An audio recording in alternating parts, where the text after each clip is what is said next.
Hey, that's pretty good. Hi guys, my name is Nathan, or Hyaku, from the Now server. Today I wanted to cover things I wish I knew before coming back to Mabinogi, or if I was to start today, things I wish I knew. Before the video starts, my Mabinogi 2021 video did a lot better than I expected, so I just wanted to thank you guys for finding my channel.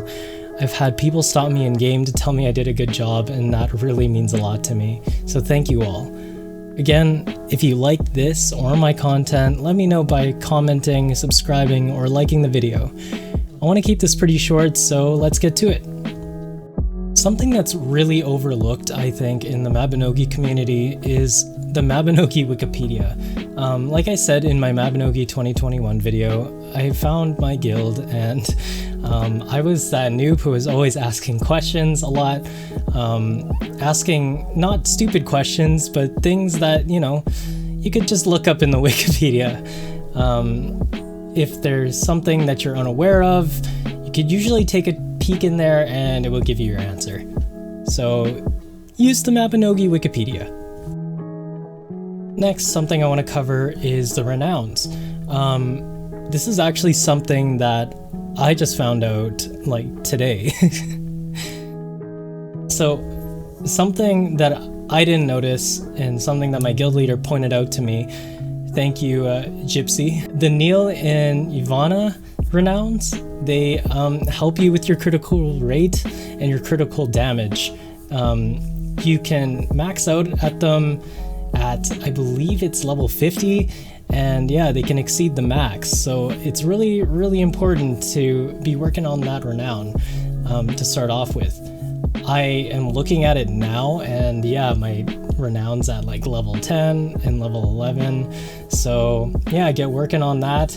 Neil is pretty easy. You usually just set up a composition and then post it in the Bard Bulletin, and then you can level it up through there. People are pretty awesome when you name it like Neil Renown, and yeah, for right now I've hit the max for today, but tomorrow you can gain another 2,000, so there's that. And Ivana, I think what people usually do will do like a silent scroll and will play the 300 notes in 1 minute scroll, so yeah.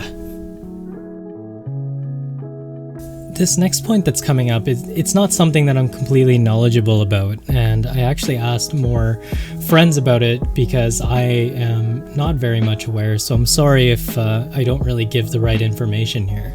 But basically, people were asking me how to make money in this game. It's a little tough because the way I make money is through the auction house and just kind of like paying attention to what's hot and what's not.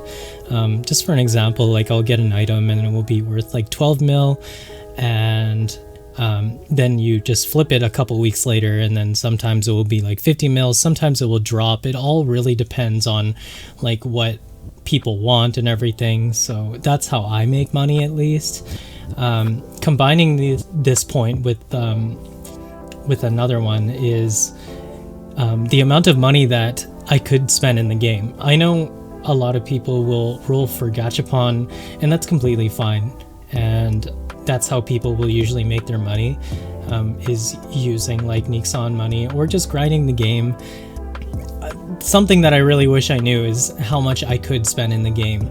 The amount of money that you could spend in the game is pretty high, especially for those endgame people. I've talked to some people who are at endgame and they almost feel like pressured to spend the money to get the damage that they're looking for. At that point, I feel like it's completely up to you. Like, you could grind and make the money yourself or flip items like me, but it's entirely up to you with how much you want to be spending on the game. Something else that I was unaware of, and thank you Dora for shining some light on this one, making use of the auction house early on. She made a point of, even if your stuff isn't expensive, every empty spot in the auction house is a possible miss of money. Even if you think it's garbage or something that you know, has been sitting around in your inventory for a while, maybe try and put it on the auction house and see if it sells. Who knows, you could make some money. The worst that could happen is that you hit the 60-hour limit or whatever you max out at, and you don't get any money.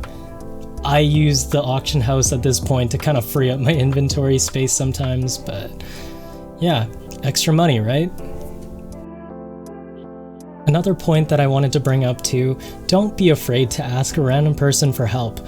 I can't count how many times people thought I was intimidating because I'm wearing certain things or whatever, fashionogi or whatever, but honestly, the reason why I made friends is because I would just walk up to high-level players and just ask them for help or to carry me in something. So people in general are very, very friendly and really helpful, so don't be afraid to ask for help.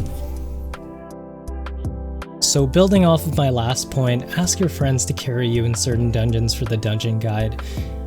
Just for an example, in Albi Dungeon, you can gain an access to a pet, and I believe it's the Nimbus, aka the floating cloud, and that's really useful for somebody who's starting out,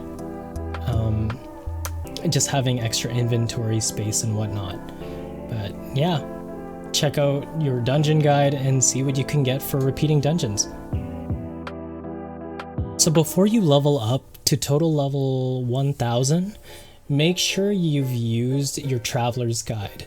And to go through all of the mana tunnels in Aria,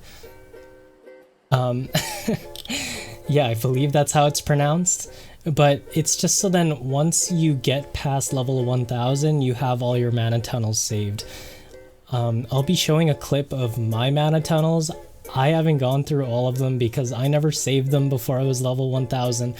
I have VIP, so I can just use the mana tunnels freely, but yeah, that's something that you should know if you don't use VIP.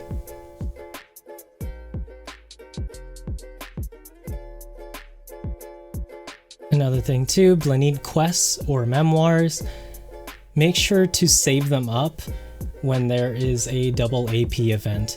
Luckily, I joined back when there was a double AP event active, so I ended up getting double AP every time I leveled up. If you are a new player, ignore all the quests that are dumped on you. Not all of them, but try to follow Lorna's questline firstly, just to get a hang of the game. I know that once you open up your quest tab, you're just kind of unloaded with all these quests that are like, what the heck is that? But if you follow Lorna's questline, it kind of gives you just a brief summary on skills and everything. So yeah, just follow that, and I promise it's not as scary as you think it will be. My last point, and this is something that's more opinion based, take your time with things and focus more on the free-to-play aspect. Look at the pay-to-win stuff as endgame or something that you could still achieve through grinding over time. MMOs are fun when you've put in a lot of hard work. Again, this is an opinion. When you put in a lot of hard work and you grind for your items and work for what you have, that's what makes this game so fun, again, with the whole skills and leveling those skills and putting time into it. So everybody, that's the end of my video for things I wish I knew. If I did miss anything, please let me know. I'm sure I did.